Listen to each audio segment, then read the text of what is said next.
नमस्कार साथियों, मैं सीपी सिंह। आप सभी का हमारे विश्व मंच सोशल मीडिया प्लेटफॉर्म पर हार्दिक स्वागत है।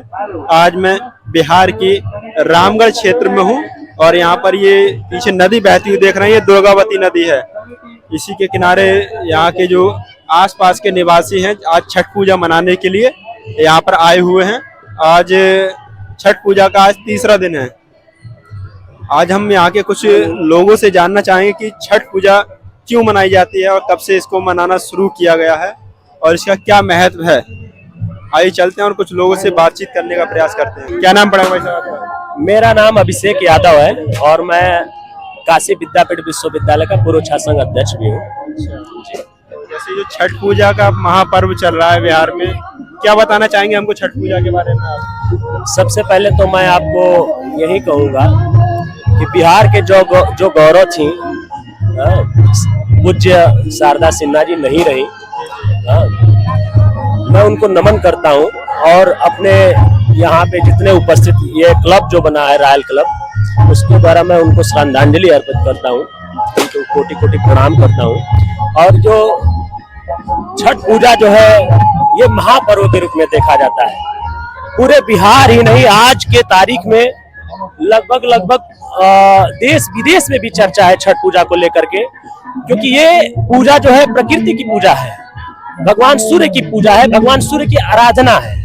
तो इसमें जिस हिसाब से, जिस पैमाने से पहले से ज्यादा लोकप्रियता बढ़ी है और देखा जाए तो ये प्रकृति की पूजा इतने बड़े स्तर पे हो रहे हैं और इतने अच्छे और इतने अच्छा संदेश देने का काम कर रहे हैं, जो आने वाले समय में कहीं न कहीं हमारे पर्यावरण, कहीं न कहीं हमारे समाज और कहीं न कहीं हमारे देश में एक बहुत ही ऊंचे स्थाइयों पे और पर्यावरण से लेकर के हर विभिन्न बिंदुओं पर अगर चर्चा करें, अंतिम गहराइयों तक जाएं तो बहुत ही ज्यादा असर पड़ने वाले हैं। छठ पूजा के माध्यम से संदेश क्या जाता है समाज में? देखिए, संदेश ये जाता है, एकता का जाता है, संदेश एकता का जाता है। संदेश जो है ये जाता है कि ये छठ जो महापर्व है, ये उगने वाले, जो उगता है, जो जिसका समय आता है उसको तो सब नमन करता है, लेकिन ये छठ जो पूजा है ये प्रकृति को याद दिलाता है, मानव जो जीवन है उनको याद दिलाता है कि हम लोग वो हैं, हम वो संस्कृति, वो सभ्यता के लोग हैं जो डूबते हुए को भी हम लोग सम्मान के साथ उनकी पूजा आराधना करते हैं। ये एक बहुत ही बड़ा मैसेज मानव समाज में देते हैं। ये हमारी संस्कृति है, हमारी सभ्यता में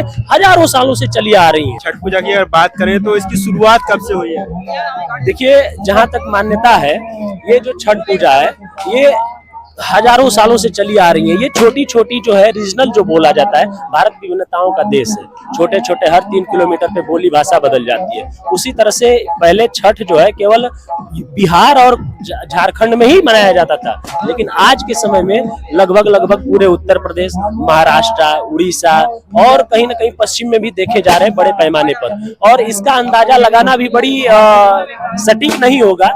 ये मुझे लगता है कि जहाँ तक मैं जानता हूँ ये अनादिकाल से चला आ रहा है। हम लोगों की संस्कृति, हम लोग सभ्यता से जब से चली आ रही है तब से ये बिहार में, झारखंड में लगातार जो है उसी समय से ही ये परंपरा चली आ रही है। सबसे पहले किसने मनाई थी ये पूजा? जो प्रमाण मिलते हैं उसके कुछ जानकारी होती है? जो जानकारी है वो जहाँ तक मैं जानता हूँ ये देवघर से शुरू हुआ है। आप भी जानते हैं देवघर से ही शुरू हुआ है छठ पूजा। तो वहाँ से जो लगभग सैकड़ों सालों पहले से जो मान्यता है कि विभिन्न पंथों का, विभिन्न मतों का अगर आप अध्ययन करेंगे किताबों में, जो यहाँ के रीजनल लेखक लिखे हैं तो अलग अलग समय का वर्णन किए, तो ठीक से अनुमान लगाना भी उचित नहीं होगा। जैसे सुनने में आता है कि त्रेता युग में सीता जी ने भी ये पूजा मनाई थी, जब रावण का वध करने के बाद श्री राम जी आए। मैं समझता हूँ अगर इसको अच्छे से और अध्ययन किया जाए, बहुत पौराणिक जाएंगे तो भगवान राम से भी पहले ये संस्कृति जो रही है, भगवान परशुराम के समय से। तो ये तो हमारे अध्यायों में जो अभी हमको मिल रहा है सच, तो पौराणिक जो चीजों से, तो भगवान राम से जोड़ा जा रहा है कि उसी समय से ये चला रहा है। लेकिन मैं समझता हूँ कि ये उनसे भी पहले, उनसे भी अनादिकाल से ये चलता रहा है, क्योंकि हमारी ये संस्कृति का हिस्सा अनादिकाल से रहा है। जब से हम लोगों का सभ्यता, जब से ये डेवलप हुई है तब से ये आ रही है। जैसे कितने दिन का पर्व मनाया जाता है ये? हाँ, ये देखिए, ये महापर्व जो है 3 दिन का पर्व होता है। सबसे पहले खरना, आप जानते ही हैं, खरना होता है। फिर आज का दिन जो है शाम को अर्घ देने के लिए आते हैं यहाँ पे, सूर्यास्त होता है, भगवान सूर्य को अर्घ देते हैं। उसके बाद कल सुबह जो है सूर्योदय होगा, तो वहीं जितनी माताएं बहनें हैं जो व्रत रखी रहती हैं, तो वहीं सूर्य भगवान को अर्घ दे करके सूर्योदय में उनको पूजा पाठ होता है, उसके बाद फिर वो अपनी परसों दिन समाप्त कर देती है ये व्रत। समाज में क्या जैसे संदेश तो आपने बता दिया, और क्या संदेश देना चाहेंगे जो छठ पूजा मनाई जा रही है, खासकर आपके बिहार में मनाई जा रही अरे है? क्या बात कर रहे हैं, यही तो मैं कहना चाह रहा हूँ। देखिए, सबसे बड़ी और सबसे बड़ी जिम्मेदारी आज के युवकों पे है। मैं समझता हूँ कि जिस हम लोग संस्कृति सभ्यता से आ रहे हैं आज के इस परिवेश में, और यहाँ पे आप देख रहे हैं हजारों की संख्या में माताएं बहनें छठ पूजा कर रही हैं, और हम लोग वैसे संस्कृति सभ्यता से है, हिंदू धर्म से है कि एक हम लोगों के ही संस्कृति में, हम लोगों के ही समाज में एक बड़े तबके का जो समाज है, उसको आप ऐसे समझिए एक जाति है जो छठ पूजा करने से वंचित है। मैं समझता हूँ कि यहाँ पे जो फॉरवर्ड जाति, मैं कहने में गुरेज नहीं करूंगा, जो फॉरवर्ड जाति है पूर्ण रूप से छठ पूजा ये महाव्रत करती हैं, ये महापर्व को मनाती हैं, और जो ओबीसी के समाज के लोग हैं वो भी लगभग 80% के आसपास ये इस महापर्व को पूरा अच्छे तरीके से ये करते हैं।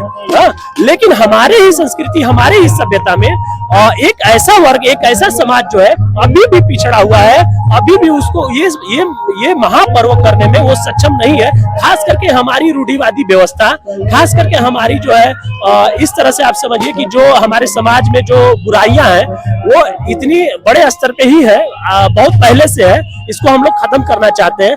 मान लीजिए एससी एसटी में बहुत ही हरिजन ही समाज के कुछ लोग हैं जो आ करके थोड़ा बहुत मतलब ये छठ पूजा मनाते हैं, लेकिन मैं पूछता हूँ कि मुसहर जाति के लोग और भी हमारे समाज में, हमारी संस्कृति के जो हमारे जाति के छोटे मतलब जो हाशिए के सबसे आखिरी, समाज के सबसे आखिरी पायदान पे है, उस जाति के लोग ये महापर्व कब मनाएंगे? कहीं ना कहीं उनको आर्थिक समस्या आती है, इस बात से मैं सहमत हूँ, लेकिन मैं कहीं ना कहीं इस बात से भी आपको कहने में गुरेज नहीं करूंगा कि हमारा समाज एक ऐसे, अपने ही समाज के अंदर एक ऐसे बड़े वर्ग को दबा के रखा है जो उनको मंदिरों से लेकर के पूजा पाठ करने में उनको कभी भी सहभागिता नहीं देता है।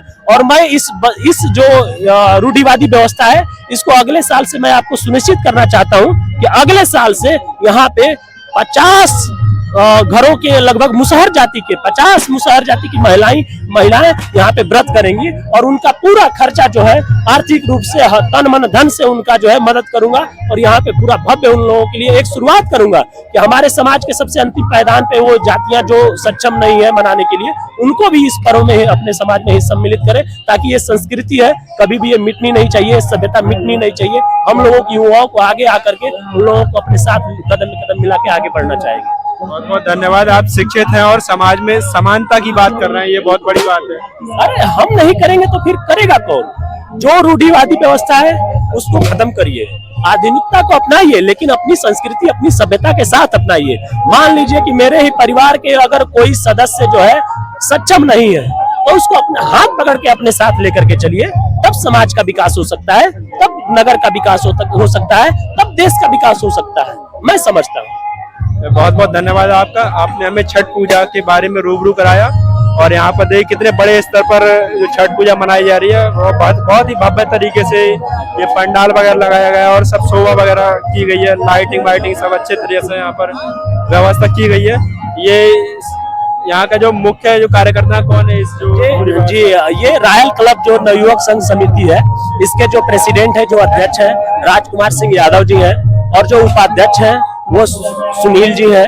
और इसमें लगभग मैं जहां तक देख पा रहा हूं, यहाँ पे लगभग सैकड़ों के तादाद में यहाँ पे वॉलंटियर है, जो सदस्य हैं, जो हर साल बहुत ही बड़े पैमाने पर भव्य कार्यक्रम को संपन्न करते हैं। और मैं विशेष तौर से अध्यक्ष जी से, राजकुमार सिंह यादव जी से मैं निवेदन किया हूँ इस बार कि अगली बार हम लोग अपने ही संस्कृति समाज से जो बिछड़े हुए हैं, जो शोषित है, मतलब एकदम आखिरी पायदान पे है, खास करके मुसहर समुदाय से महिलाओं को 50 घरों से अगले साल यहाँ पे व्यवस्था किया जाएगा, छठ पूजा में सम्मिलित किया जाएगा।